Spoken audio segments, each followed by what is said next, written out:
সুস্থতা যে আল্লাহ তাআলার কত বড় একটা নিয়ামত সেটা অসুস্থ হলেই বোঝা যায়। কয়েকদিন ধরে প্রচন্ড অসুস্থতার মধ্যে ছিলাম, যদিও আল্লাহর রহমতে তোমাদের দোয়ায় এখন অনেকটাই ভালো। আগে তো শরীরে সূচ ফোটাতেই ভয় পেতাম, বাট এখন অসুস্থতার কাছে এগুলো আর কিছু মনে হয় না। শরীরটা এত পরিমাণে দুর্বল ছিল, স্যালাইন পুশ করতে হয়েছে। তবে আমার মনে হচ্ছিল হসপিটালে গেলে হসপিটালের পরিবেশে আমি হয়তো আরো বেশি অসুস্থ হয়ে যাব, সেজন্য বাড়িতেই সবকিছুর অ্যারেঞ্জমেন্ট করে দিছিল। আমার রুম একদম অগোছালো অবস্থা কয়েকদিনেই। ভিডিও ফুটেজ গুলো আমার ননদ নিয়ে রাখছিল তোমাদের সাথে এখন শেয়ার করা। 4-5 দিন আগের ভিডিও এটা। এখন আল্লাহর রহমতে অনেকটাই সুস্থ, তাই ভয়েস ওভার দিয়ে তোমাদের সাথে শেয়ার করতে পারতেছি। আমাদের কাজ 80%ই সোশ্যাল মিডিয়াতে, তবে এইরকম অসুস্থ হয়ে থাকলে কোনো কাজই হয় না। তবে এখন আর কাজের চিন্তা করতেছি না, সামনে যেহেতু ঈদ, বিজনেসেরও অনেক কাজ পেন্ডিং এ। তোমাদের ভাইয়া একা একা সব কাজ সামলাতে পারে না, সবকিছু আমরা দুইজন মিলেই করি। তবে এই যে অসুস্থ হয়ে পড়ে আছি, কি আর করার। 8 ঘন্টা সেই দিন টানা শুয়েছিলাম আমি। আর আমার কেন জানি না মনে হয় অসুস্থতার মধ্যে শুয়ে বসে কাটালে শরীর আরো বেশি খারাপ হয়ে যায়। লাস্ট ভিডিওতে আমি অসুস্থ বলার পর তোমরা সবাই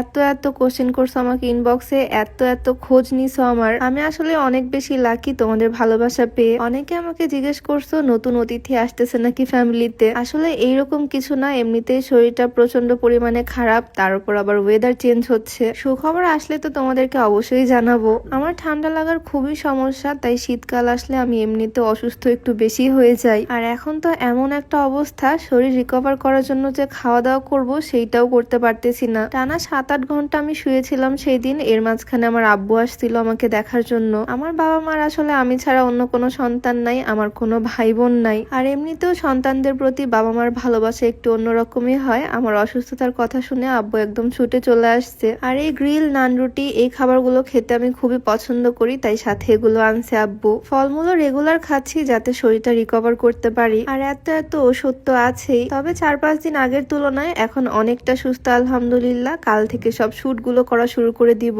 এই কয়েকদিন ভিডিও না দিতে পারায় এত প্রমোশনাল পার্সেল আমার জমে গেছে বলার বাইরে। এই পার্সেলটাও প্রমোশনের জন্যই আসছিল। খুলে দেখে আমি খুবই অবাক, কারণ এই জিনিসটা অনলাইনে দেখছিলাম আমি অনেক দিন আগে। এই জিনিসের ভিডিও আমি দেখছিলাম, এখন আমার কাছেই চলে আসছে। তোমাদের ভাইয়া এই জিনিসটা সুন্দর মতো সেট করে নিচ্ছে। এইটা খুবই সুন্দর একটা গান, মানে গুলির মতো এই জিনিসটা দিয়ে মাসাজ করা যায়। এটার সাথে আরো কয়েক রকমের হেড আছে, সাথে চার্জারও দিয়ে দিছে তারা। জিনিসটা একদম ইম্পোর্টেড বাইরের দেশের প্রোডাক্ট। মাঝে মাঝে শরীর ব্যথা হয়, তখন এটা দিয়ে খুব ইজিলি মাসাজ করা যাবে। দারুণ একটা জিনিস পেয়ে গেছি। জিনিসটা কিন্তু খুবই সুন্দর, আমার পায়ে মাসাজ করে দিচ্ছে তোমাদের ভাইয়া। এই মাসাজ গানটা এসেছে cute glam glow Facebook page থেকে। আমি পেজটা ক্যাপশনে ট্যাগ করে দিব, তোমরা চাইলে এই সুন্দর গানটা নিতে পারো। খুবই সুন্দর মাসাজ হয় এটা দিয়ে। দুপুর থেকে শুরু করে রাত পর্যন্ত আমি সেই দিন শুয়েই ছিলাম, এমন একটা অবস্থা। রাত্রেবেলা স্যালাইন শেষ হয়েছে, তখন আবারও ভাইয়া এসে সবকিছু ঠিকঠাক করে দিছে। নর্মাল ইনজেকশনে আমি আগে ভয় পেতাম, বাট এখন সুস্থতার কাছে কত কিছু করতে হচ্ছে। এই ক্যানোলার সুচটা